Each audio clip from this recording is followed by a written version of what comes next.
प्रिय मित्रों, स्वागत है आपका आपके अपने चैनल स्टडी विद प्रदीप में। दोस्तों, आप सबको विश्वकर्मा दिवस की हार्दिक शुभकामनाएं। आज से 17 सितंबर है और 17 सितंबर को हर साल विश्वकर्मा दिवस के रूप में मनाया जाता है।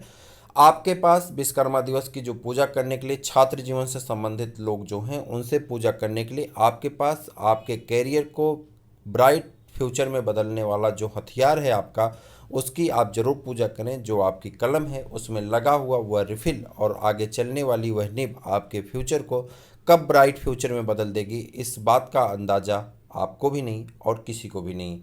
उसी के साथ एक बड़ी जानकारी यह भी है कि आज हमारे देश के यशस्वी प्रधानमंत्री माननीय नरेंद्र मोदी जी का जन्मदिन है, जो वर्तमान में हमारे देश के प्रधानमंत्री हैं। 17 सितंबर 1950 को इनका जन्म हुआ था और आज 3 बार लगातार गुजरात के मुख्यमंत्री और उसके बाद 2 बार लगातार भारत के प्रधानमंत्री बनने वाले प्रथम व्यक्ति जो नरेंद्र मोदी जी हैं, इनके जन्मदिन की हार्दिक शुभकामनाएं और बधाई।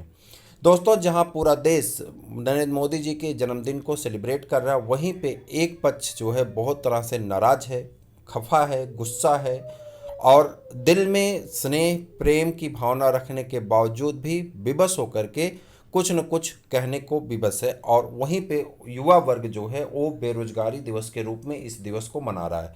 बेरोजगार दिवस आप सब जानते हैं, सरकारी नौकरी को लेकर के जिस प्रकार से प्राइवेटीकरण किया जा रहा है, उसी चीज़ की नाराजगी से बेरोजगारी दिवस की उत्पत्ति हुई और लोग बेरोजगारी दिवस मना रहे हैं। जहाँ पे भाजपा शासित पूरे देश में लगभग ज़्यादातर राज्य, हमें कह दें 70% से ज़्यादा या 80% तक लगभग भाजपा की सरकारें हैं। हर मुख्यमंत्री को ले लें, प्रधानमंत्री को ले लें, लेकिन उसके बावजूद बेरोजगारी अपने चरम पे है। सरकारी नौकरी का कहीं पता नहीं चल रहा है। उत्तर प्रदेश के सबसे यशस्वी मुख्यमंत्री योगी आदित्यनाथ जी के वादों के हिसाब से अभी तक किसी भी वैकेंसी का कार्यक्रम शुरू नहीं हुआ। चुनाव बीत चुका और युवा जिस जोर शोर के साथ उनके साथ जुड़ा था, उसे निराशा का ही सामना करना पड़ रहा है। इसलिए आज ट्विटर पे फर्स्ट पे ट्रेंड करने वाला यह बेरोजगारी दिवस कहीं ना कहीं हमारे देश के लिए, हमारे प्रदेश के लिए, हमारे युवाओं के लिए और हमारे आने वाली पीढ़ियों के लिए चिंता का विषय बनता जा रहा है। प्यारे मित्रों, आपको बता दें कि आज इसी के साथ जब बेरोजगारी दिवस ट्रेंडिंग पे आया तो हमारे उत्तर प्रदेश के कुछ आयोगों ने अपनी आंखें खोली और उनके कुछ न कुछ बयान आने शुरू हुए। एक एक करके बयानों को देखते हैं। पहला बयान अगर हम उत्तर प्रदेश की बात करें तो उत्तर प्रदेश के आयोगों के कुछ बयान हैं। हालांकि आयोग के जो अध्यक्ष लोग हैं, हमें लगता है कि सबसे ज़्यादा निठल्ले कामचोर यही लोग हैं, लेकिन उसके बावजूद इनके कुछ बयान आते हैं। बयान सुनने के बाद दिल से यही कह दीजिए कि खून ही जलता है, खुशखबरी नहीं मिलती है। लेकिन फिर भी जो बयान आए हैं उन बयानों को देखेंगे। उत्तर प्रदेश के लोक सेवा आयोग से, उत्तर प्रदेश के अधीनस्थ सेवा चयन आयोग की बात करें, उत्तर प्रदेश के शिक्षा के जो विभाग हैं या पुलिस विभाग जो हैं, इन सभी के अगर बयानों की बात करें या हम अपने मंत्रियों की बात करें तो सब निठल्ले हो चुके हैं, कामचोर हो चुके हैं। मतलब इनको ये नहीं पता है कि युवा कहाँ बेरोजगार है, रोज दौड़ रहा है, रोज भीख मांग रहे हैं, एक तरह से नौकरी की भीख मांगी जा रही। लेकिन इसके बावजूद भी हमारे आयोगों के जो अध्यक्ष हैं, कर्मचारी, इनके कान में एक जूं तक नहीं रेंग रहा है। तो कहीं ना कहीं किसी भी प्रदेश के लिए ये दुख भरी खबर है और ये दुख भरी खबर कहीं ना कहीं उस प्रदेश की प्रगति को पीछे ले जाने का ही काम करती, आगे बढ़ाने का कार्य नहीं करती। फिर भी बयानों को देखते हैं। सबसे पहले उत्तर प्रदेश लोक सेवा आयोग की अगर हम बात करें तो उत्तर प्रदेश लोक सेवा आयोग के द्वारा 4 वैकेंसियों का इंतजार कर रहे हैं बच्चे। जैसा कि एक सबसे बड़ी वैकेंसी आप सब जानते हैं समीक्षा अधिकारी की वैकेंसी है, जो प्रॉपर उत्तर प्रदेश लोक सेवा आयोग की तैयारी करने वाले बच्चे हैं, वो सब इंतजार कर रहे हैं। दूसरा, शिक्षक भर्ती की तैयारी करने वाले बहुत सारे ऐसे बच्चे हैं जो लगातार शिक्षक भर्ती की तैयारी कर रहे हैं, जिसमें आपकी एलटी की वैकेंसी है। और उसी के साथ साथ अगर हम बात करें तो उसी के साथ साथ वहाँ पे लगी हुई जीआईसी की वैकेंसी, यहाँ पे देखें तो एलटी की वैकेंसी है, एलटी ग्रेड की है, जीआईसी प्रवक्ता की वैकेंसी, आरओ की है, बीईओ के 4 बड़ी वैकेंसियों की इंतजार कर रहे हैं बच्चे उत्तर प्रदेश लोक सेवा आयोग से कि 4 बड़ी वैकेंसी आने वाली है। और आपको बता दें कि सबसे बड़ी बात है, 15 से 16 महीने हो गए इन वैकेंसियों को लगातार आयोग कोई ना कोई गोली दे के टाल रहा है। आज जब बच्चे यहाँ पे अपने बातों को लेकर के पहुँचे हैं, अलग अलग लेटर लेकर के पहुँचे हैं, अपनी मांग को रखे हैं, बेरोजगारी दिवस को मनाए हैं ज़ोर शोर से,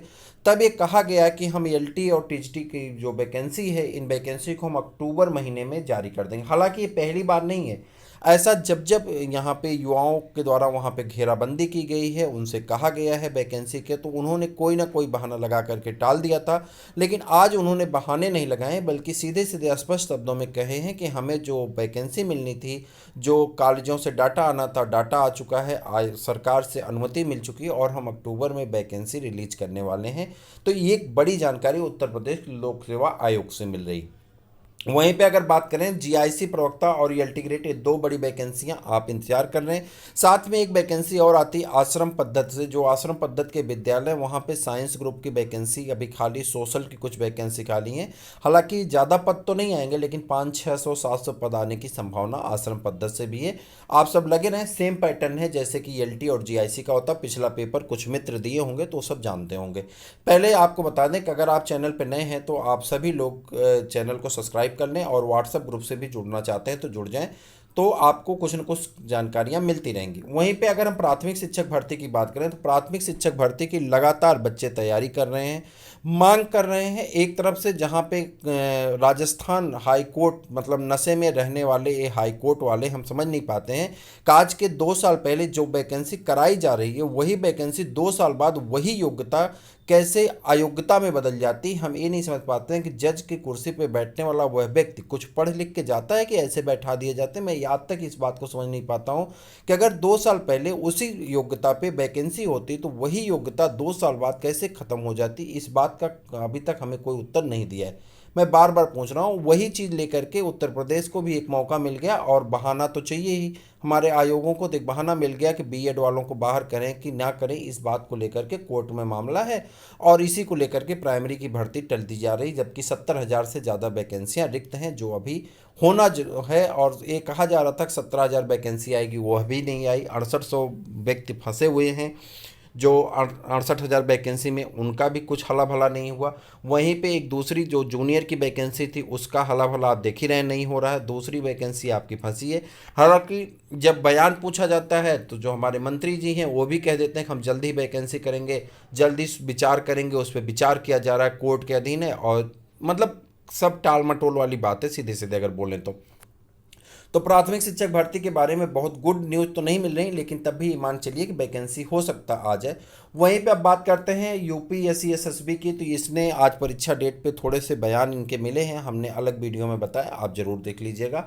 यूपी ट्रिपल एससी, ये तो दुनिया का सबसे निठल्ला और सबसे कर्महीन, सबसे कामचोर अगर कहें तो उत्तर प्रदेश का यह एक आयोग है जिसका नाम है यूपी ट्रिपल एससी। दुनिया का सबसे निठल्ला, सबसे कामचोर आयोग अगर कोई है तो वह है यूपी ट्रिपल एससी। मतलब 2016 तक की वैकेंसी आज तक ही फाइनल नहीं करवा पाया है, 2018 की वैकेंसियों का पेपर नहीं हो पाया है, 2019 की वैकेंसियों का जिनका पेपर हुआ उसका रिजल्ट नहीं आ पाया है, 2020 की वैकेंसियों का कुछ हला भला नहीं है, जितने पेपर करवाता सारे पेपर लीक हो जाते हैं।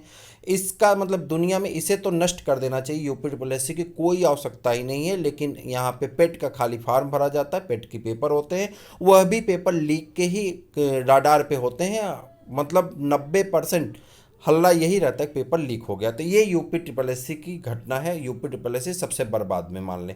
वही स्थिति हमारे यूपी पीवीपी की है। यूपी पीवीपी की अगर हम बात करें, यानी उत्तर प्रदेश पुलिस प्रोन्नत बोर्ड, तो यूपी का पुलिस का पेपर करवाया लीक हुआ, एसआई का पेपर करवाया लीक हुआ, फिजिकल पेपर होता लीक होता। मतलब यहाँ पे जिस भी एजेंसी को पेपर देता लीक होता। हम समझ नहीं पाते, जब उत्तर प्रदेश में पुलिस और एसआई ही इस तरह से चुन करके आएंगे तो फिर प्रशासन व्यवस्था कैसे अच्छी होगी। ये हमारे उत्तर प्रदेश के लिए प्रश्न चिन्ह का विषय है, और कहने में भी शर्म आता है कि उत्तर प्रदेश के नागरिक होकर के अपने उत्तर प्रदेश की बुराई करना ये कहीं ना कहीं बुरा लगता है। लेकिन सच्चाई को तो कहना ही पड़ेगा, जो सच्चाई है। तो ये है पूरा अपडेट, यानी कहने का सिर्फ एक गुड न्यूज़ सिर्फ एक जगह से निकल करके आ रही है, और वह गुड न्यूज़ सिर्फ उत्तर प्रदेश लोक सेवा आयोग से है। बाकी किसी भी आयोग से कोई भी गुड न्यूज़ निकल करके नहीं आ रही है। ट्रेंडिंग को और बढ़ाइए और इसको तेज़ी के साथ आगे बढ़ाइए, ताकि सभी आला कमान अधिकारी से लेकर के हमारे मुख्यमंत्री, प्रधानमंत्री सबके कान में जूरेंगे, और उनको ये समझ में आ जाए कि 24 में चुनाव में जाएंगे तो कौन सा मुंह लेकर के उत्तर प्रदेश में जाएंगे। जो उत्तर प्रदेश आपको प्रधानमंत्री बनाने की मादा रखता है, वही उत्तर प्रदेश का बेरोजगार आज रोड पे लाठी खा रहा है। तो फिर एक कहीं ना कहीं सरकार के लिए प्रश्न चिन्ह है, प्रदेश की सरकार के लिए प्रश्न चिन्ह है और देश की सरकार के लिए प्रश्न चिन्ह है। तो इसे आप अपने मित्रों तक शेयर करें, लाइक करें, शेयर करें, सब्सक्राइब करें। और साथ में कुछ आपके लिए इम्पॉर्टेंट जानकारियां हैं यहाँ पे, जैसे कि अकेले रहने वाले लोग कभी नहीं हारते। अकेले रहने वाले लोग कभी नहीं हारते, क्योंकि वह दिलासों से नहीं अपने हौसलों से आगे बढ़ते हैं। तो आप अकेले हों तब भी शेयर करिए, दुकेले हों तब भी शेयर करिए, और अपने हक की मांग करना कोई पाप नहीं है। तो आप मांग करते रहें, दोस्तों को शेयर करते रहें। फिर मिलते हैं किसी और वीडियो में। जल्दी से सब्सक्राइब करिए। तब तक के लिए इजाज़त दीजिए। जय हिंद।